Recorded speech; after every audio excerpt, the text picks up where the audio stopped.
ಇಲ್ಲಿ ನಾವು ಈ ಕಾರ್ಯಕ್ರಮವನ್ನ ನಡೆಸ್ತಾ ಇದ್ದೇವೆ. ರಾಹುಲ್ ಗಾಂಧಿ ಅವರು ಹೊಸ ಪೀಳಿಗೆಗೆ ನಮ್ಮ ಕಾಂಗ್ರೆಸ್ನ ಆಚಾರ ವಿಚಾರ, ಜಾತ್ಯತೀತ ತತ್ವ ಇವೆಲ್ಲ ಬಹಳ ಚಿಕ್ಕ ವಯಸ್ಸಿನಲ್ಲೇ ಅವರ ಮಂದಕ್ಕೆ ಮಾಡಬೇಕು ಅನ್ನೋ ದೃಷ್ಟಿಯಿಂದ ಈ ಜವಹರ್ಲಾಲ್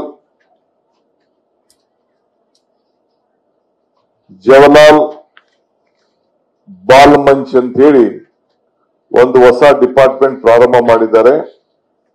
ನಮ್ಮ ವಿದ್ಯಾರ್ಥಿ ಘಟಕ ಹೇಗಿರ್ತದೋ, ಮಹಿಳಾ ಘಟಕ ಹೇಗಿರ್ತದೋ, ಯುವಕ ಘಟಕ ಹೇಗಿರ್ತದೋ, ಇಂಟಕ್ ಹೇಗಿರ್ತದೋ, ಒಬಿಸಿ ಡಿಪಾರ್ಟ್ಮೆಂಟ್ ಹೇಗಿರ್ತದೋ, ಮೈನಾರಿಟಿ ಡಿಪಾರ್ಟ್ಮೆಂಟ್ ಹೇಗಿರ್ತದೋ, ಹಂಗೆ ಇದನ್ನು ಕೂಡ ಒಂದು ಹೊಸ ಘಟಕವನ್ನು ಪ್ರಾರಂಭ ಮಾಡಿ ಕೆಲವರಿಗೆ ಜವಾಬ್ದಾರಿಯನ್ನು ವಹಿಸಿ ಇಡೀ ರಾಷ್ಟ್ರದ ವ್ಯಾಪ್ತಿಯಲ್ಲಿ ಎಡೆ ಮಕ್ಕಳಿಗೆ ನಮ್ಮ ಈ ದೇಶದ ಸಂವಿಧಾನ ಮತ್ತು ಜಾತ್ಯತೀತೆ ಮತ್ತು ನಮ್ಮ ಇತಿಹಾಸ ಇವನ್ನೆಲ್ಲ ಕೂಡ ತಿಳಿಸ್ಲಿಕ್ಕೆ ಒಂದು ಪ್ರಯತ್ನವನ್ನ ಮಾಡ್ತಾ ಇದ್ದೇವೆ. ಇದಕ್ಕೆ ನೀವೇನು ನಾಯಕರುಗಳಿಂದ ಇಲ್ಲಿ ಮುಖಂಡರುಗಳು, ಶಾಸಕರು, ಮಂತ್ರಿಗಳಿದ್ದೀರಿ, ನೀವೆಲ್ಲ ನಿಮ್ಮ ವ್ಯಾಪ್ತಿಯಲ್ಲೇ ಇದಕ್ಕೆ ಹೆಚ್ಚಿಗೆ ಉತ್ತೇಜನವನ್ನು ಕೊಡಬೇಕು ಅನ್ನೋದು ಒಂದು ಸಂದೇಶವನ್ನ ಇವತ್ತು ಕೊಡ್ಲಿಕ್ಕೆ ಪ್ರಯತ್ನ ಮಾಡ್ತಾ ಇದ್ದೇವೆ. ಈಗ ನಾನು ವಿಧಾನಸೌಧದಲ್ಲಿ ಬೆಳಗ್ಗೆ 9:30 ಗಂಟೆಯಿಂದ ಇಲ್ಲಿವರೆಗೂ ಬೆಂಗಳೂರು ಸಿಟಿ ಕಾರ್ಪೊರೇಷನ್ ಮಕ್ಕಳು, ಬಿಬಿಎಂಪಿ ಮಕ್ಕಳ ಜೊತೆ ನಾನು, ಮಧು ಬಂಗಾರಪ್ಪನವರು ಇಬ್ರು ಸೇರಿ ನಮ್ಮ ಕಾನ್ಫರೆನ್ಸ್ ಹಾಲ್ ನಲ್ಲಿ ಒಂದು 300 ಜನ ಮಕ್ಕಳನ್ನ ಕರೆಸಿ, ವಿವಿಧ ಶಾಲೆಯಿಂದ ಒಂದು 5 ಜನ ಮಕ್ಕಳು ಕರೆಸಿ ಸಂವಾದವನ್ನ ಮಾಡ್ದು. ಏನ್ ಮಾಡಬಹುದು, ನಿಮ್ಮ ಆಸೆ ಏನು, ನಿಮ್ದೇನ್ ಯೋಚನೆ ಮಾಡ್ತಾ ಇದ್ದೀರಿ ಅಂತ ಹೇಳಿ ಮಕ್ಕಳ ಜೊತೆ ಸಂವಾದ ಮಾಡಿ ಅವ್ರಿಗೆ ವಿಧಾನಸೌಧಗಳನ್ನ ಕೂಡ ಒಳಗಡೆ ಪ್ರವೇಶ ಮಾಡಿಸಿ ನೋಡಿಸಿ ಒಂದು ಟೂರು, ಎದುರುಗಡೆ ಶಾಸಕಾಂಗ ಹೇಗಿದೆ, ಕಾರ್ಯಾಂಗ ನ್ಯಾಯಾಂಗ ಯಾವ ರೀತಿ ಹೊರಗಡೆ ಇದೆ, ಎಡಗಡೆ ಕಾರ್ಯಾಂಗ ಹೆಂಗ್ ನಡೀತಾ ಇದೆ, ಇವನ್ನೆಲ್ಲ ಕೂಡ ಅವ್ರಿಗೆ ಪರಿಚಯ ಮಾಡುವಂತ ಕೆಲಸವನ್ನ ಮಾಡಿ ಈಗ ನಾನು ಇಲ್ಲಿಗೆ ಬಂದಿದ್ದೇನೆ. ನಾನು ಹೆಚ್ಚಿಗೆ ಏನು ಹೇಳಬೇಕಾದಿಲ್ಲ, ಇದು ಮಕ್ಕಳ ಕಾರ್ಯಕ್ರಮ.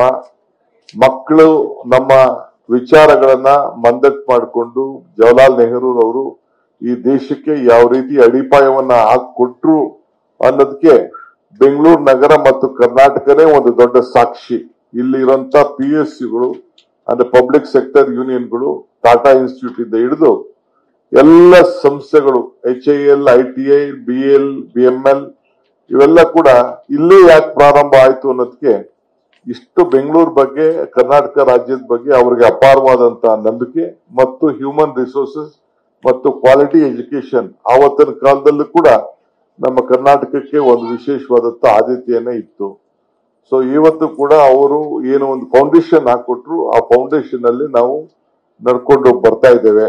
ಅದರಿಂದ ಮಕ್ಕಳು ಬಹಳ ಸಂತೋಷದಿಂದ ಈ ಆಚರಣೆನ ಮಾಡಲಿಕ್ಕೆ ಹೊಸ ಕಾರ್ಯಕ್ರಮಗಳನ್ನ ಸರ್ಕಾರದಲ್ಲಿ ರೂಪಿಸ್ತೇವೆ.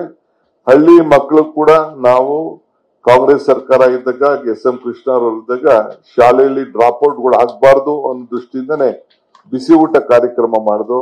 ಸಿದ್ದರಾಮಯ್ಯನವ್ರ ಸರ್ಕಾರ ಬಂದಾಗ ಶಾಲೆಗೆ ಮಕ್ಕಳುಗಳಿಗೆ ಶೂಸು, ಸಾಕ್ಸು, ಮೊಟ್ಟೆ ಮತ್ತೊಂದು ಕೂಡ ಪೌಷ್ಟಿಕವಾದಂತಹ ಕಾರ್ಯಕ್ರಮ. ಇಂದಿರಾ ಗಾಂಧಿಯವರು ಅಂಗನವಾಡಿ ಕಾರ್ಯಕ್ರಮ ಯಾಕೆ ಪ್ರಾರಂಭ ಮಾಡಿದ್ರು ಅಂದ್ರೆ ಹಳ್ಳಿ ಮಕ್ಕಳು ಕೂಡ ಅದು ಹೆಚ್ಚಿಗೆ ಉತ್ತೇಜನವನ್ನ ಕೊಡಬೇಕು ಅಂತ ಹೇಳಿ. ಹಿಂಗೆ ಯಾವಾಗಲೂ ಕೂಡ ಮಕ್ಕಳ ಬಗ್ಗೆ ನಾವು ಹೆಚ್ಚಿಗೆ ಪ್ರಾತಿನಿಧ್ಯ ಕೊಟ್ಕೊಂಡು ಬಂದಿದ್ದೇವೆ. ಗ್ರಾಮೀಣ ಪ್ರದೇಶದಲ್ಲಿ ಈ ವರ್ಷದಿಂದ ವಿಶೇಷವಾಗಿ 2000 CSR ಶಾಲೆ ಮಾಡಬೇಕು ಅಂತ ಹೇಳಿ ಗುರುತಿಸಿದ್ದೇವೆ. ಅದಕ್ಕೆ ನನಗೆ ಮತ್ತು ನಮ್ಮ 5-6 ಜನ ಮಂತ್ರಿಗಳಿಗೆ ಜವಾಬ್ದಾರಿಯನ್ನ ಮುಖ್ಯಮಂತ್ರಿಗಳು ಕೊಟ್ಟಿದ್ದಾರೆ. ಪ್ರಾರಂಭ ಮಾಡಿದ್ದೇವೆ. ಈಗಾಗಲೇ 50-60 ಶಾಲೆಗಳನ್ನ ಗುರುತಿಸಿದ್ದೇವೆ. ಬಹುಶಃ ಈ ವರ್ಷ ಮ್ಯಾಸಿವ್ ಅಲ್ಲಿ ತೆಗೆದುಕೊಂಡು ನೆಕ್ಸ್ಟ್ 3 ವರ್ಷದಲ್ಲಿ 2000 ಶಾಲೆಗಳು ಕೂಡ ನಮ್ಮ CSR ಶಾಲೆಗಳು ಬರೀ ಪಂಚಾಯತಿ ಮಟ್ಟದಲ್ಲಿ, ಯಾವ ಟೌನ್ ಅಲ್ಲೂ ಇಲ್ಲ, ಯಾವ ಸಿಟಿಗಳಲ್ಲೂ ಇಲ್ಲ. ಆ CSR ಶಾಲೆಗಳನ್ನ 5 ರಿಂದ 10 ಕೋಟಿ ರೂಪಾಯಿ ಇನ್ವೆಸ್ಟ್ಮೆಂಟ್ ಮಾಡಿ ಆ ಶಾಲೆಗಳನ್ನ ಸಾರ್ವಜನಿಕ ಕಟ್ಟಿಸುವಂತ ವ್ಯವಸ್ಥೆಯನ್ನ ಮಾಡಿ ಒಂದೊಂದು ಸ್ಕೂಲು ಕೂಡ ಒಬ್ಬೊಬ್ಬರ ಹತ್ರ ಅಡಾಪ್ಟ್ಮೆಂಟ್ ಮಾಡಿ ಎಲ್ಲ ಮಕ್ಕಳು ಕೂಡ ಒಂದು ವಿಶೇಷವಾದಂತ ಎಜುಕೇಶನ್ ಅನ್ನ ಕೊಡಿಸಬೇಕು ಅಂತೇಳಿ ಒಂದು ಪ್ರಯತ್ನವನ್ನ ಮಾಡ್ತಾ ಇದ್ದೇವೆ. ಸೊ ಹಿಂಗೆ ಸರ್ಕಾರ ವಿಭಿನ್ನವಾದಂತ ಕಾರ್ಯಕ್ರಮ ಇದೆ. ಒಟ್ಟಾಗಿ ಸೇರಿ ಬದುಕುವ, ಭೇದ ಭಾವವನ್ನ ತೊರೆದು ಗಟ್ಟಿಯಾಗಿ ಹೇಳುವ ನಾವು ಭಾರತೀಯರು ಅನ್ನೋದು ಏನು ನಮ್ಮ ಜವಾಹರ್ಲಾಲ್ ನೆಹರು ಹೇಳಿ ಸಾರಿದ್ದಾರೆ, ಅದನ್ನ ಹೆಜ್ಜೆಯನ್ನ ಹಾಕೊಂಡು ಹೋಗುವಂತ ಕೆಲಸವನ್ನ ನಾವು ಮಾಡ್ತೇವೆ. ನಿಮ್ಮೆಲ್ಲರೂ ಕೂಡ ಶುಭವಾಗ್ಲಿ. ಇಡೀ ಸರ್ಕಾರ ಮಕ್ಕಳ ಭವಿಷ್ಯದ ಬಗ್ಗೆ, ರಾಜ್ಯದ ಬಗ್ಗೆ ಹೆಚ್ಚಿಗೆ ಆಸಕ್ತಿಯನ್ನು ಇಟ್ಕೊಂಡು ನಿಮ್ಮ ಸೇವೆ ಮಾಡಕ್ಕೆ ಸಂಕಲ್ಪವನ್ನ ಹೊಂದಿದ್ದೇವೆ. ನಮಸ್ಕಾರ.